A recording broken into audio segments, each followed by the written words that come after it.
सत्ताधारी पार्टी के एक बड़े नेता के द्वारा व्यापार मंडल पे आरोप लगाया गया है कि व्यापारी जो नेता हैं वो कांग्रेसी बी टीम है, इसमें क्या कहना आपका? नहीं, ये मेरे संज्ञान में तो आया नहीं। अगर आया होगा तो मैं बातचीत करूंगा, क्योंकि व्यापार मंडल एक स्वतंत्र इकाई है, विशेष तौर से देवभूमि उद्योग व्यापार मंडल। उसमें सारे दलों के लोग हैं, कांग्रेस के भी हैं, बीजेपी के हैं, सपा के भी हैं, बसपा के भी हैं, जो व्यापार करते हैं वो हमारे साथ जुड़े हुए हैं। इसलिए बी टीम कहना मैं तो समझता उचित नहीं है, लेकिन किसने कहा मेरे वास्तव में संज्ञान नहीं है, ये आप ही मेरे संज्ञान में ला रहे हो। आज आपका किस बात को लेके पुतला दहन का कार्यक्रम? देखिए, हम बहुत लंबे समय से दुकानदार यहाँ पर आंदोलित है कि साहब मार्केट खुलना चाहिए, मार्केट खुलना चाहिए।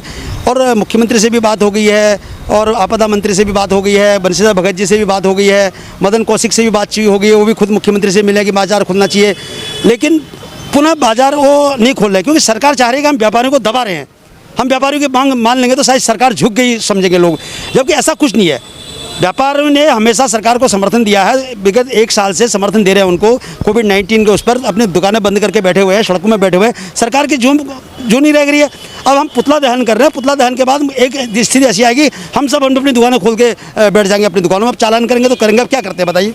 कल कुछ व्यापार मंडल के पदाधिकारी माननीय नेता प्रतिपक्ष से मिलने गए थे, क्या आश्वासन मिला वहाँ से? देखिए, नेता प्रतिपक्ष से मिलने गए थे, और उससे पहले दिन 2 दिन पहले मैं भी उनसे मिला था। उन्होंने उस दिन यहाँ चीफ सेक्रेटरी से और आपदा मंत्री मदन कौशिक से, यानी सुबोध उनियाल से, और खुद मुख्यमंत्री तीरथ सिंह रावत से बातचीत की थी कि भाई मार्केट को खोलो धीरे धीरे, अब बेरोजगारी बहुत बढ़ गई है। कल व्यापार मंडल ने कार्यक्रम रखा था कि जो अपने अपने क्षेत्र के विधायक हैं उनको देना चाहिए, तो उसमें हमारे व्यापार मंडल के लोग भी गए, उन्होंने भी ज्ञापन दिया वहाँ पर।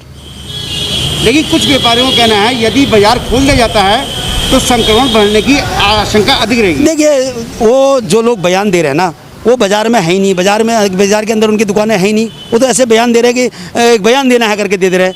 व्यापार में ये बयानबाजी ठीक नहीं है, क्योंकि एक दिन दुकान खुलने से हज़ारों लोग सड़कों में आ रहे हैं, क्या उस दिन संक्रमण नहीं बढ़ रहा है?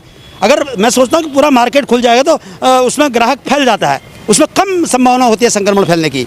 कोई जूते की दुकान में जाएगा, कोई कपड़े की दुकान में जाएगा, कोई दवाई की दुकान में जाएगा, कोई सब्जी की दुकान में जाएगा, कोई रेस्टोरेंट में खाना खाया, वो फैल जाएगा वहाँ पर, कोई इकट्ठा भीड़ नहीं होगी। एक अंतिम सवाल आपसे, जैसे हल्द्वानी शहर में व्यापार मंडल को आपस में समझ नहीं मिल पा रहा है, बिखराव है, कहीं इसका फायदा सरकार नहीं उठा रही? हाँ, बिल्कुल उठा रही है। हमने तो कल बयान दिया कि व्यापार मंडलों के फूट के कारण सरकार हावी हो रही है और इस फूट का फायदा उठा रही है। और हमने तो कहा इन व्यापार मंडलों से केवल बयानबाजी तक सीमित नहीं रही है, इकट्ठा होकर आप लड़ाइए। आखिर हमें लड़ाई काहे के? मुख्यमंत्री की कुर्सी तो किसी को मिलने वाली नहीं है, न विधानसभा की कुर्सी मिलने वाली है। जब व्यापारियों के हितों के लिए लड़ लो तो एक मंच में आकर लड़े। हमने तो कई बार आह्वान कर दिया, और हम कुर्बानी देने को तैयार है। अगर सब एक होते तो सबसे पहले कुर्बानी मैं दूंगा। सब एक होते हो जाए, व्यापारियों के हेतु। आज व्यापारियों की दशा देखो, सारे व्यापार मंडलों से दुकानदारों का मोह भंग हो रहा है धीरे धीरे। मैं समझता हूँ यही हाल है तो व्यापारी नेताओं को कोई नहीं पूछेगा, इसमें हम भी शामिल हैं। हम ये नहीं करें, मैं भी हूँ। सर, आपका नाम?